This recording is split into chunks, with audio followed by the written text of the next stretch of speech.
नमस्कार दोस्तों, जय जोहार। मैं कौशल तिवारी और बीनिया संध्या में आपका स्वागत है।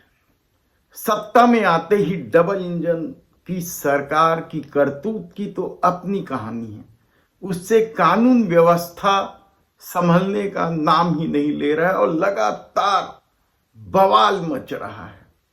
बलौदा बाजार, लोहारीडीह, सूरजपुर और अब बलरामपुर में तो लोगों ने, महिलाओं ने बकायदा एडिशनल एसपी की चप्पल से पिटाई कर दी और मामला थाने में मौत का था।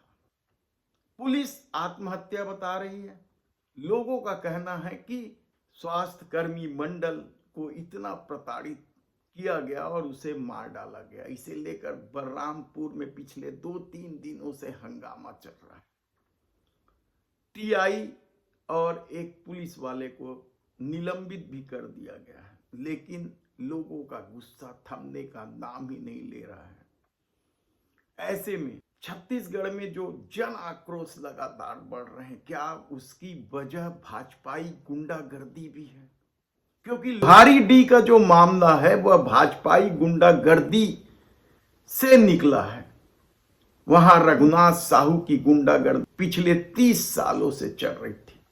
उसे रमन सिंह का संरक्षण था या गृह मंत्री विजय शर्मा का संरक्षण था, कहना मुश्किल है, लेकिन 30 सालों से उसकी गुंडई से लोग इतने त्रस्त थे कि उन्हें जिंदा जला दिया घर समेत।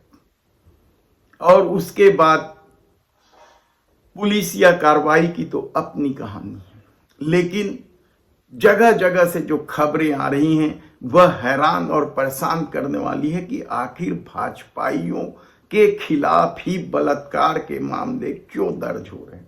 याद कीजिए आप कि सरगुजा क्षेत्र में किस तरीके से महतारी वंदन योजना की राशि दिलाने के नाम पर एक महिला से बलात्कार का मामला सामने आया था और उसका आरोपी भी भाजपाई ही निकला था। लेकिन अभी ताजा मामला जो आया है वह हैरान कर देने वाला है।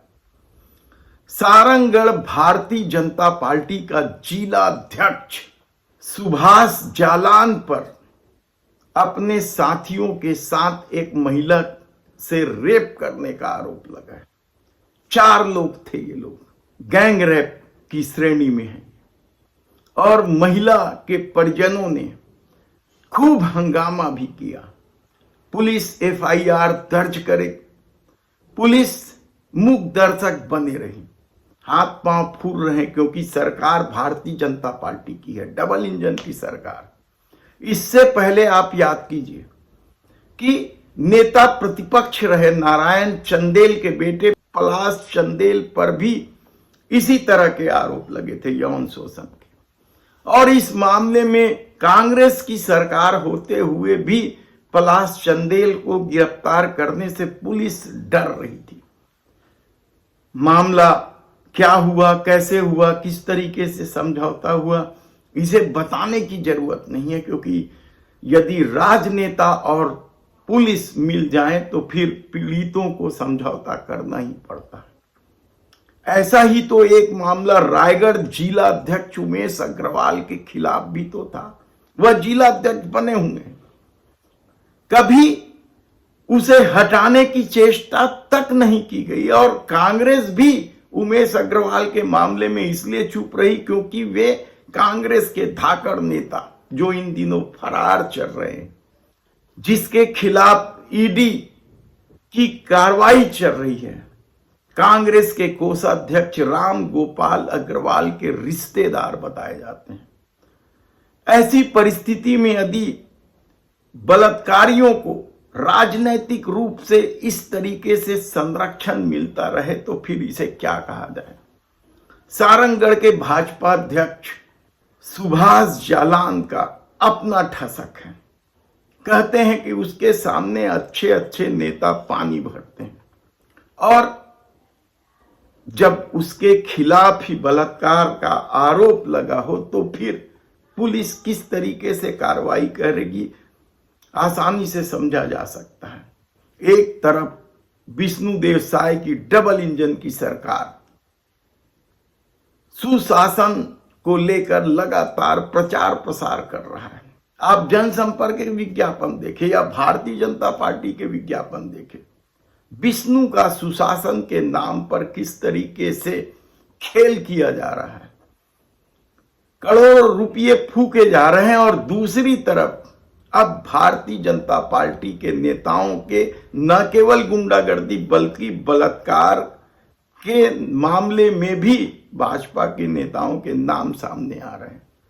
टिकरापारा की तो घटना किसी से छिपी नहीं है, पुलिसिया अत्याचार की अपनी कहानी है कि किस तरीके से दक्षिण विधानसभा में आता है टिकरापारा थाना और अभी उपचुनाव हो रहे हैं, लेकिन एक यूट्यूबर को उठाकर मारते पीटते थाने लाया जाता है और जब विवाद बढ़ जाता है तो उसे छोड़ दिया जाता है। यानी किस तरीके से सुशासन चल रहा है। आप खुद सोचिए कि यदि भारतीय जनता पार्टी के दो जिला अध्यक्षों पर यदि बलात्कार के मामले हैं, याद कीजिए चिकित्सा प्रकोष्ठ के एक डॉक्टर थे हिम शिखर, दुर्ग संभाग के हैं, उनके खिलाफ भी इसी तरीके से बलात्कार और यौन शोषण के मामले चल रहे थे। यानी आप कल्पना नहीं कर सकते, यदि फेरिस्त देखें तो दर्जन भर से ज्यादा भारतीय जनता पार्टी के नेताओं के नाम सामने आएंगे जो यौन शोषण या बलात्कार के आरोपी हैं। ऐसी परिस्थिति में विष्णु का सुशासन को लेकर आप क्या सोचते हैं, हमें प्रतिक्रिया जरूर भेजिए। यदि आपने हमारे चैनल को सब्सक्राइब नहीं किया है तो प्लीज सब्सक्राइब करिए, लाइक कीजिए, क्योंकि आपका भरोसा ही हमारी ताकत है और इस ताकत के बल पर हम इसी तरह की वे खबरें आपके सामने लाएंगे जिन्हें मेन स्ट्रीम मीडिया छुपाने की कोशिश करती है। धन्यवाद।